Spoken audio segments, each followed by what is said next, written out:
Your squat sit. It's the diagnostic tool that you're not using that could help you prevent a ton of injury, because it gives us a 30,000-foot view of what a lot of the areas of our body are doing or not doing.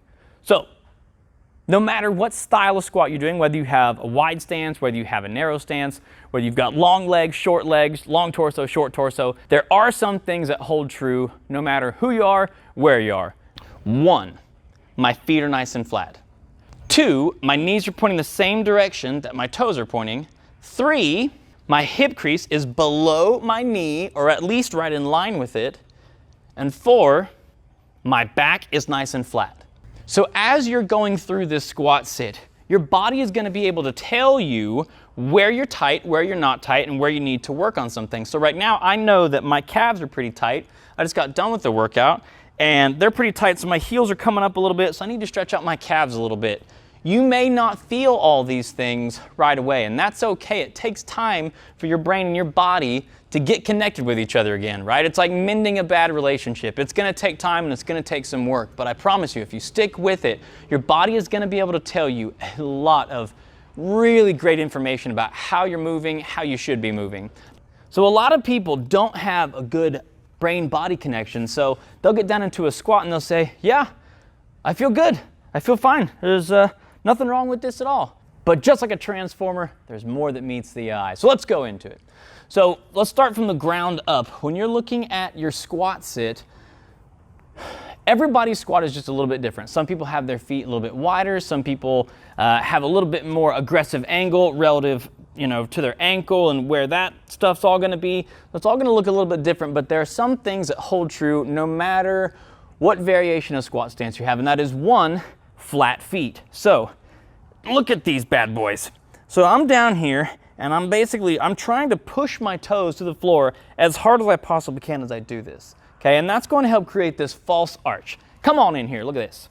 So this false arch, boom, just like that. This is actually my bad foot. I'll show you my good side here in a second, but that's nothing, and that's my foot creating that arch. So let me show you on the good side now.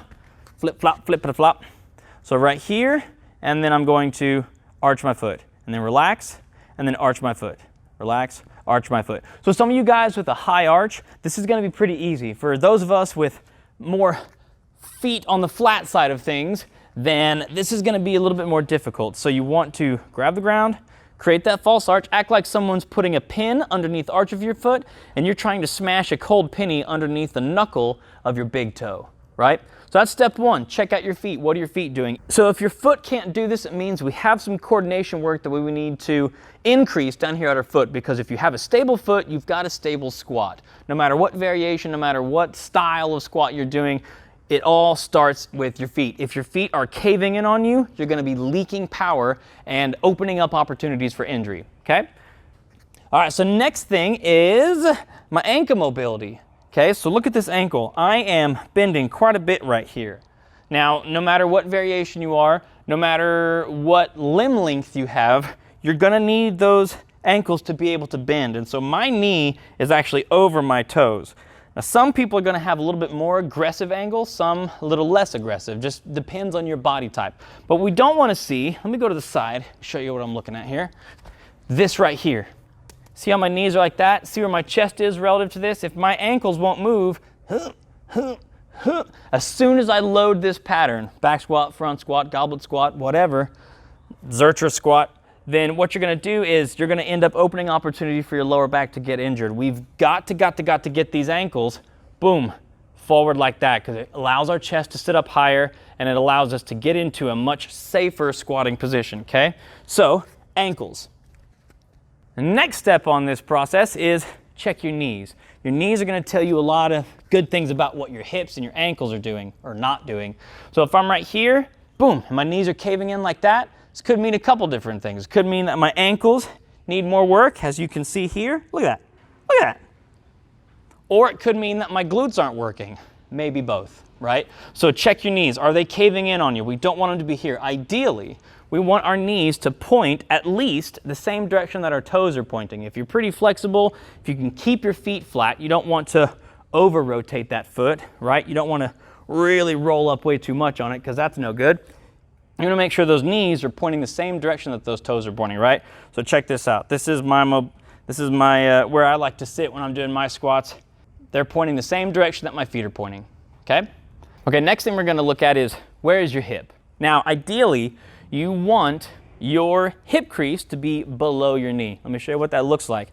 A lot of people laugh when I do this because they're like, "Huh, you're funny, I can never get down there." I used to say that same exact thing. I used to squat right here. This is the lowest I ever squat. And then I started getting smarter and figured out that the hips are supposed to be able to move quite a bit. Now the caveat is if you've had hip surgery or if you've had knee surgery or something to where your actual bone structure or something on the inside is not like it used to be, okay, you may not be able to get all the way down there. However, here's how you know whether or not you can get down there. Hop on your back. This is to test whether it's a software issue or a hardware issue. Get onto your back, bring your knees up into your chest, and just pull those knees towards your armpits. Look at this. Look at where my knee is at relative to my hip. Look at where my back is at. My back is nice and flat, which we'll talk about here in a second. So this tells me that my hardware can get in here, and I don't feel pain when I do this. That's the other big thing. So if I can do this, it means that I can physically get into this position on my feet, hardware-wise. Software-wise, I might hop up there and be like this, right? It might be tight ankles, tight quads, tight hips. It could be any and all those things. So I know that based on that screen that I just did, I can do that, right? But it's going to take time. It's going to take work. And we're just using this as a diagnostic tool just to show you where you're at and where you want to be. So there's the hips. Moving up the chain a little bit more, your lower back. What's your lower back doing, or what is it not doing? So your job, no matter what style workout you're doing, is to protect your spine.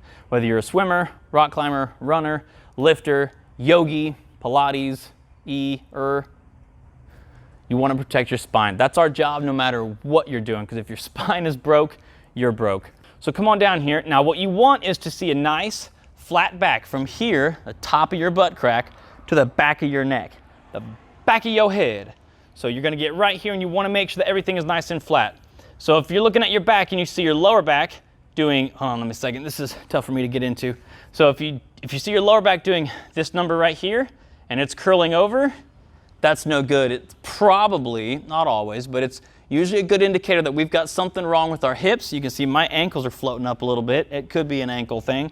It could be tight legs, but at any rate, we want to try to get that back flat. Okay, so that's the lower half. Now the upper part, if I've got really tight upper back shoulder muscles, whoomp, you're going to see me doing that number right there. So this stuff all looks pretty good, right? If you're just looking at the lower half of my leg, you know, that's all pretty decent.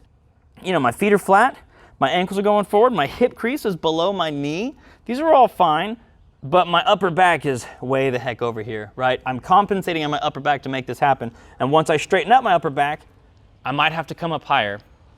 It's all right, it's not the worst thing ever. It's better to have everything in the right spot and be stable rather than compensate and break your form and break your technique. That's no good. So the squat sit can help you prevent a ton of injury. If you're doing it every day just to get a 30,000-foot view of how you're moving, where you're not moving, where we need to spend more time stretching and mobilizing, it will help you prevent a lot of training setbacks. So I encourage you to get on down there, assess yourself, and see where you're at. Another example would be if my hips are really tight.